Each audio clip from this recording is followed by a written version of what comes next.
વેદકાળની તો વેદકાળની અંદર કેવા ગુરુ હતા અને કેવા શિષ્ય હતો તેનું એક ઉદાહરણ પૂરું પાડો ને મહારાજ। બિલકુલ વેદકાળની અંદર આપણે જોઈએ તો યોગ ઋષિ વશિષ્ઠ એ વશિષ્ઠના પુત્ર થયા પરાશર, એટલે કે નારાયણમ પદ્મભવમ વશિષ્ઠમ તત્પુત્રમ ચ પરાશરં ચ। આ ગુરુ શિષ્ય પરંપરાનો જ શ્લોક છે। એટલે કે સૌથી પહેલા જલ નારાયણ થયા છે। પદ્મભવમ એટલે કે પછી બ્રહ્માજીએ જલ પાસેથી શીખ્યા, જ્ઞાન લીધું, એટલે પદ્મભવમ એટલે કે કમળમાંથી બ્રહ્માજીનો જન્મ થયો છે। એટલે એટલા માટે ગુરુ બ્રહ્મા ગુરુ વિષ્ણુ એવું કહેવામાં આવ્યું છે। વશિષ્ઠમ એ બ્રહ્માજીના શિષ્ય વશિષ્ઠ ઋષિ થયા છે। ત્રંબકમ યજામહે મંત્ર છે એના દ્રષ્ટા પણ વશિષ્ઠ ઋષિ છે।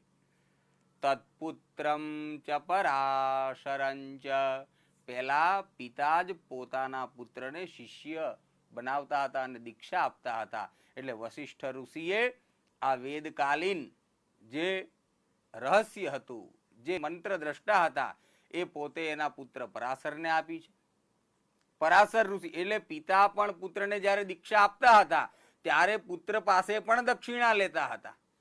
પછી એના પુત્ર થયા વ્યાસ મુનિ, એટલે આને વ્યાસ પૂર્ણિમા પણ કહેવામાં આવે છે। એના પુત્ર થયા સુખદેવજી। વ્યાસ સુકમ ગૌડપદમ મહંતમ ગોવિંદ યોગીન્દ્ર મથસ્ય શિષ્યમ, એટલે કે આ શિષ્ય પરંપરા આવી રીતે ચાલી આવી રહી છે।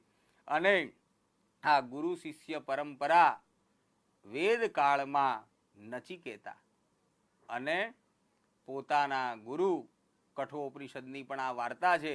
એટલે કે વેદો ઉપનિષદો સારા જાતા ભાગવતી કથા, અને એમાંથી આ ભાગવત કથાનું વર્ણન થયું। એટલે કે વેદકાલીનમાં પણ ગુરુ શિષ્ય પરંપરા ખૂબ જ સશક્ત હતી કે પોતે ગુરુ પણ પોતાના શિષ્યો માટે કોઈ ભેદભાવ રાખતા ન હતા। અત્યારે આપ જોતા હશો કે ભેદભાવ વધી ગયા છે।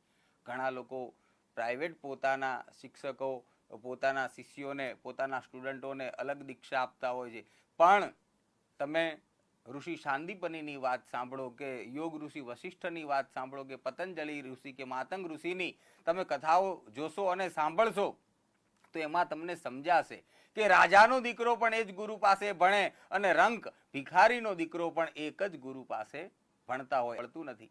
અત્યારે ગુરુ સેવા થઈ ગયા છે તો કે પૈસાવાળા હોય શિષ્ય એને આગળ પહેલા સ્થાન આપતા હોય છે, અને જે નબળા શિષ્યો છે એને છેલ્લે સ્થાન આપતા હોય છે। પણ આ સાંદીપની ઋષિ વખતે વર્તંતુ ઋષિ, રામાયણ વખતે દશરથ રાજાના પણ ગુરુ હતા વર્તંતુ ઋષિ।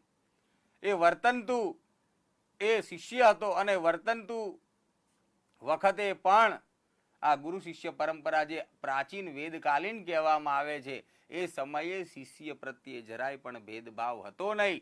શ્રી કૃષ્ણ પણ ભગવાન સાંદીપની ઋષિના આશ્રમમાં ભણતા હતા, અને દરિદ્ર ગરીબ સુદામા પણ સાંદીપની ઋષિના આશ્રમમાં ભણતા હતા। એટલે આવી પરંપરા જો હવે પણ ચાલુ થાય, સ્કૂલોની ફીઓ પણ માફ થાય અને ગુરુ પણ એવા સશક્ત બને, પોતાના શિષ્યોની સંભાળ રાખે। એવું કહેવામાં આવે છે કે એક માતા 100 શિક્ષકોની ગરજ સારે છે, આવી કહેવત છે, પણ એક ગુરુ કેટલા બધા શિષ્યો, કેટલા બધા એના ચેલાઓને, એમાં જે ગુરુ પરંપરામાં એમાં પુરુષો પણ દીક્ષા લઈ શકે છે અને સ્ત્રીઓ પણ દીક્ષા લઈ શકતા હોય છે। એટલા માટે અત્યારે તો આપ જોઈએ છે કે બધા પુરુષો લેતા હોય છે, એ પણ દીક્ષા ગુરુની લેતા હોય છે, પણ જલ્દી માતાઓ બહેનો લેતા નથી। માટે આ ગુરુ શિષ્ય પરંપરા વેદકાલીનમાં એકદમ સશક્ત હતી। વેદકાલીનમાં ક્યારેય પણ ગુરુને શિષ્ય પ્રત્યે કોઈ પણ પ્રકારનો ભેદભાવ ન હતો, અને ગુરુની આજ્ઞા જેવી પડે એવું તરત જ શિષ્ય કામ કરે, એનું નામ જ સતગુરુ અને એનું નામ જ સાચો શિષ્ય કહેવામાં આવતું હતું। આવું વેદકાલીનની કથાઓમાં વાર્તાઓમાં આપણને જોવા મળે છે।